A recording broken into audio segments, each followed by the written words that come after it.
Hi friends, welcome to Achitha சமையல். நம்ம இன்றைக்கி ரொம்பவே டிஃப்ரெண்ட்டான ஒரு குழம்பு தான் பார்க்க போகிறோம். இது வந்து கேரளாவில் ரொம்ப ஃபேமஸான ஒரு குழம்பு. ஸோ இதை எப்படி செய்யலாம் அப்படின்னு பார்க்கலாம்.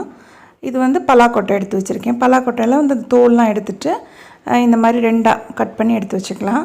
இது வந்து நம்ம பலாக்கொட்டை, முருங்கைக்காய், மாங்காய்லாம் போட்டு செய்யக்கூடிய ஒரு டிஃப்ரெண்ட்டான குழம்பு, ரொம்ப நல்லாயிருக்கும். ஸோ வந்து இந்த மாதிரி ரெண்டாக கட் பண்ணி எடுத்துக்கலாம்.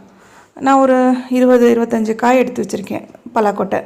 ஸோ இதை இப்படி ரெண்டாக கட் பண்ணி குக்கரில் போட்டு ஒரே ஒரு விசில் வரைக்கும் வேக வச்சா போதும். ஒரு விசில் வந்தோடனே ஆஃப் பண்ணிடலாம். இப்போ நம்ம வந்து இந்த பலாக்கொட்டையெல்லாம் கட் பண்ணியாச்சு, ரெண்டாக கட் பண்ணியிருக்கேன். இதுக்கு வந்து 1 டம்ளர் அளவுக்கு தண்ணி, ஒரு சின்ன சைஸ் டம்ளரில் 1 டம்ளர் அளவுக்கு தண்ணி ஊற்றியாச்சு. இந்த அளவுக்கு இருந்தால் போதும், ஏன்னா ஒரு விசில் தான் விட போகிறோம். ஸோ லைட்டாக ஒரு 1/4 டீஸ்பூன் அளவுக்கு உப்பு மட்டும் சேர்த்துக்குங்க.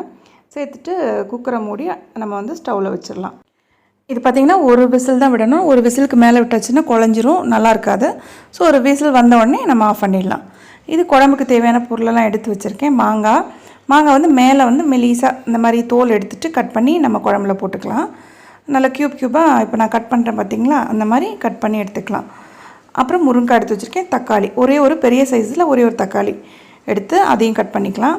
இதுக்கு வந்து ஒரு தக்காளி போதும், ஏன்னா வந்து மாங்காய் புளிப்பாக இருக்கும். ஸோ ரொம்ப நிறைய தக்காளி சேர்த்துக்க வேண்டாம். இது வந்து பார்த்திங்கன்னா நம்ம தக்காளி வெங்காயம் வதக்கி அப்படி செய்ய போகிறதில்ல, ரொம்பவே கொஞ்சம் டிஃப்ரெண்ட்டாக தான் இருக்கும். இது வந்து கேரளா சைடில் வந்து இந்த மாதிரி குழம்பு செய்வாங்க, இந்த மாதிரி போட்டு ரொம்ப நல்லாயிருக்கும். ஸோ இதை இப்போ என்ன பண்ண போகிறோம், நம்ம எந்த சட்டியில் வந்து குழம்பு வைக்க போகிறோம், எந்த பாத்திரத்தில் வைக்க போகிறோமோ அந்த பாத்திரத்தை எடுத்து அதில் இந்த முருங்கைக்காய், கட் பண்ணி வச்சுருக்க மாங்காய், தக்காளி எல்லாத்தையும் ஒன்றாவே போட்டு வேக வைக்க போகிறோம்.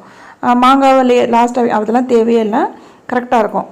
ஸோ இது 3ஐயும் போட்டுட்டு இதுக்கு வந்து ஒரு 2 டம்ளர் தண்ணி ஊற்றிக்கலாம். அதாவது இந்த மாங்காய் அந்த முழுகிற அளவுக்குன்னு சொல்லுவோம் இல்லையா, அந்த அளவுக்கு தண்ணி ஊற்றிட்டு இதை நம்ம எடுத்து ஸ்டவ்வில் வச்சுக்கலாம். ஓகே, இப்போ இதை அடுப்பில் வச்சுட்டு இதுக்கு வந்து நம்ம வந்து ஒரு 1/4 டீஸ்பூன் அளவுக்கு மஞ்சள் பொடியும் அப்புறம் ஒரு 1/2 டீஸ்பூன் அளவுக்கு உப்பு போட்டு இதை வேக விட்டுருவோம். வேகிறதுன்றது ஃபுல்லாக வேக விட வேண்டாம், ஒரு ஒரு கொதி வரும் இல்லையா, அது வரைக்கும். ஸோ அது வரைக்கும் இதை போட்டு ஒரு கலரிட்டு மூடி வச்சிடலாம். ஒரு கொதி வர வரைக்கும் ஃபுல்லாக வேக விடக்கூடாது, ஏன்னா நம்ம வேக வச்ச பலாக்கொட்டையை இதில் போட வேண்டியது இருக்கும். ஸோ இதை வந்து மூடி கொதி வர வரைக்கும் மூடி வச்சிடலாம். இப்போ இதை மூடி வச்சுட்டு இது அடுத்தது வந்து நம்ம வந்து இதுக்கு மசாலா அரைக்கணும். ஸோ வந்து அதுக்காக நான் வந்து 2 கைப்பிடி அளவுக்கு துருவின தேங்காய் எடுத்திருக்கேன். ஒரு 5-6 பல் வந்து சின்ன வெங்காயம். ஸோ இதுதான் இந்த குழம்புக்கு நம்ம போட போகிற வெங்காயம். இது எடுத்து வச்சாச்சு. அதே மாதிரி சின்ன பூண்டுங்கிறதுனால ஒரு 7-8 பல் பூண்டு இருக்குது. அப்புறம் வந்து 1 ஸ்பூன் அளவுக்கு நம்ம சீரகம் சேர்த்துக்கலாம் இதுக்கு அரைக்கிறதுக்கு. நான் சின்ன ஸ்பூன் தான், அதனால் அதில் 1 ஸ்பூன் அளவுக்கு சீரகம் எடுத்திருக்கேன். ஸோ இது அரைக்கும்போது நம்ம இதுக்கு என்னென்ன தேவையோ மிளகா பொடி, காரத்துக்கு ஏற்ற மிளகா பொடி எல்லாமே போட்டே அரைக்க போகிறோம். ஸோ இதில் வந்து நான் 2 டேபிள் ஸ்பூன், அதாவது நம்ம காரத்துக்கு ஏற்ற மாதிரி மிளகாத்தூள் சேர்த்துக்குங்க. இப்போ நான் வந்து சின்ன ஸ்பூனுங்கிறதுனால ஒரு 2 ஸ்பூன் ஃபுல்லாக போட்டிருக்கேன். அப்புறம் 2 ஸ்பூன் அளவுக்கு தனியாத்தூள் கம்மியாக தான் போட்டிருக்கேன். அது 2 ஸ்பூனுக்கு 1.5 ஸ்பூன் அளவுக்கு தனியாத்தூள் போட்டிருக்கேன். அப்புறம் கொஞ்சமாக லைட்டாக மஞ்சள் பொடி, ஏன்னா அது வேக போடுறப்போ மஞ்சள் பொடி போட்டாச்சு. ஸோ இதெல்லாம் போட்டு நம்ம மிக்சியில் வந்து அரைச்சி எடுத்துக்கலாம். நல்லா பேஸ்ட்டாகவே இதை அரைச்சி எடுத்துக்கணும்.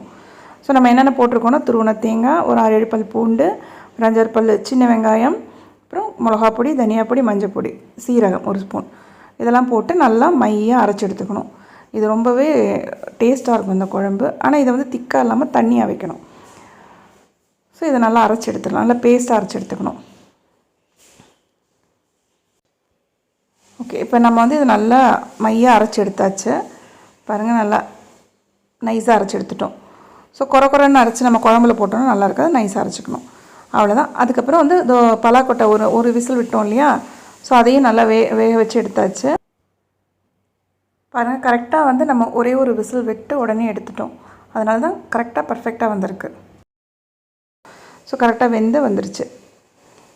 இதை இப்போ வந்து ஒரு லைட்டாக ஒரு கொதி வந்திருக்கு இல்லையா, இதில் வந்து அந்த பலாக்கொட்டையை சேர்த்துருவோம். கரெக்டாக பாதி வேக வந்திருக்கு. இப்போ வந்து நம்ம ஆக்சுவலாக நான் பச்சை மிளகா போடணும் ஸ்டார்டிங்கில், அது போடல, அதனால் இப்போ போட்டுக்கிறேன். ஒரு 2 பச்சை மிளகாவையும் போட்டு வேக வச்சுருவோம். ஸோ அந்த வெந்து வரப்போ அந்த ஸ்மெல் ரொம்ப அருமையாக இருக்கும். இப்போ இதோட நம்ம வேக வச்ச அந்த பலாக்கொட்டையும் சேர்த்துக்கலாம்.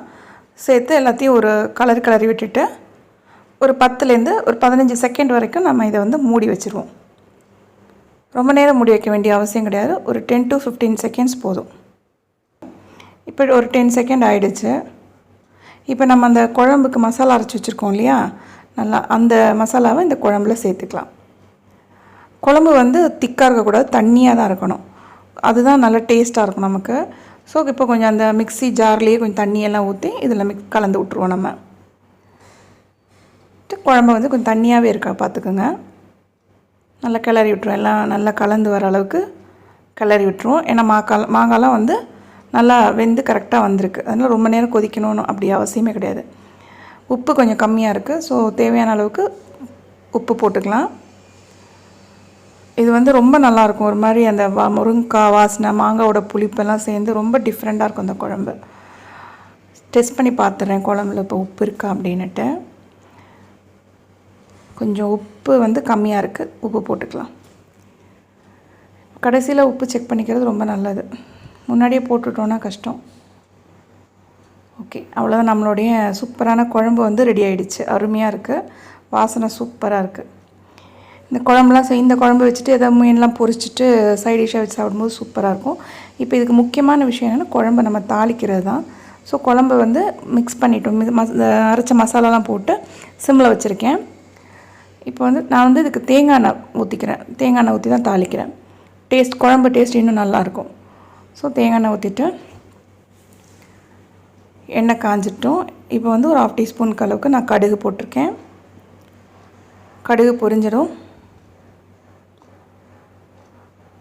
ஒரே ஒரு சின்ன சைஸ் வெங்காயத்தை எடுத்து பொடி பொடியாக நறுக்கி வச்சுருக்கேன். ஸோ இப்போ வந்து காஞ்ச மிளகா போட்டுட்டு கருவேப்பிலை போட்டுட்டு இந்த பொடி பொடியாக நறுக்கி வச்சுருக்கோம்ல வெங்காயம், அதையும் போட்டுருவோம். போட்டு நல்லா வதக்கிடுவோம்.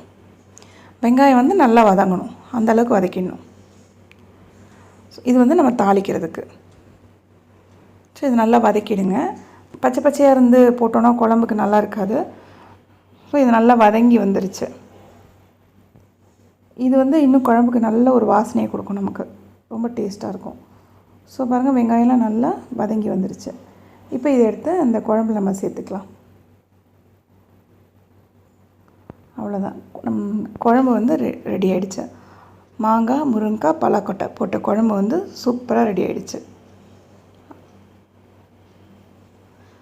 லைட்டாக குழம்போட தாளித்து வந்து மிக்ஸ் பண்ணி விட்ருவோம்.